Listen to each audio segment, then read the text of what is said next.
మన భారతదేశంలో నగరీకరణ జరిగినప్పటికీ మన సంస్కృతి మాత్రం గ్రామీణ ప్రధానంగా విలసిల్లిన బృహత్ సభ్యత. ఇందులో ఉన్నత విద్యాభ్యాసం, బోధన ఎక్కువగా అడవులు, గ్రామీణ ప్రాంతాల్లో ఉన్న మహర్షుల ఆశ్రమాలలో జరిగేవి. ఉన్నతమైన జ్ఞానాన్ని పొందేందుకు నగరాల్లోని అత్యున్నత వర్గాల వారు, వారి సంతానం, చివరికి రాజులు, వారి వారసులు కూడా ఈ ఆశ్రమాలకు వెళ్లవలసి ఉండేది.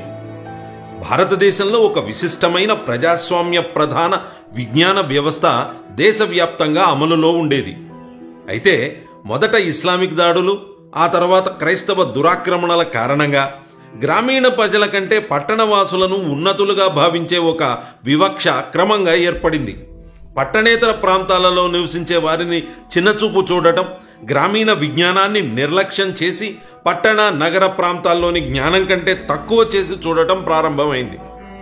శాస్త్రీయం, జానపదం అనే పాశ్చాత్య దేశాల వర్గీకరణను భారత సమాజంపై రుద్ది పట్టణేతర ప్రాంతాల వారిని, మరీ ముఖ్యంగా గ్రామీణ ప్రాంతాల ప్రజలను ఏమీ తెలియని జానపదులుగా చూడటం మొదలైంది. శాస్త్రీయం కానిది అనాగరికం అని, ఇది తక్కువ స్థాయిది అని మరో నిర్వచనాన్ని మన సమాజానికి నిర్దేశించారు.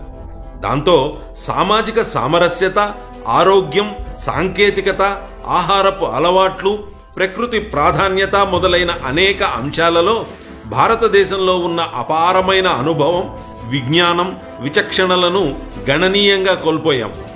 ఫలితంగా ప్రకృతిని దోచుకోవడం, సమాజంలో సమతూకం దెబ్బతినడం మొదలైంది. ఈ కృత్రిమ విభజనను రూపుమాపి పట్టణ ప్రాంతాల్లోనే కాక ఇతర ప్రాంతాల్లో నివసించే ప్రజల గొప్ప జ్ఞానం, వివేకం, సాంస్కృతిక నైతికతను సమకాలీకరించి పట్టణవాసులతో అనుసంధానించాలి.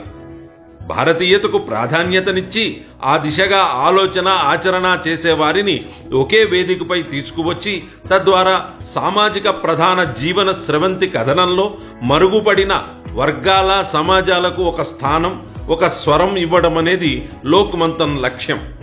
తమ పూర్వీకుల నుంచి సంప్రదాయంగా వచ్చిన విజ్ఞానాన్ని, వివేకాన్ని వీరు తిరిగి దక్కించుకోవాలి. వారి ఆలోచన ధార, విశ్వాసాలు, జీవన విధానం, వారి దృక్పథం అనేక సహస్రాబ్దాలుగా వారి సమాజాన్ని నడిపిన సంస్థలు, వ్యవస్థలకు సంబంధించిన అంశాలను వెలికి తీసుకురావాలని లోక్ మంథన్ భావిస్తోంది.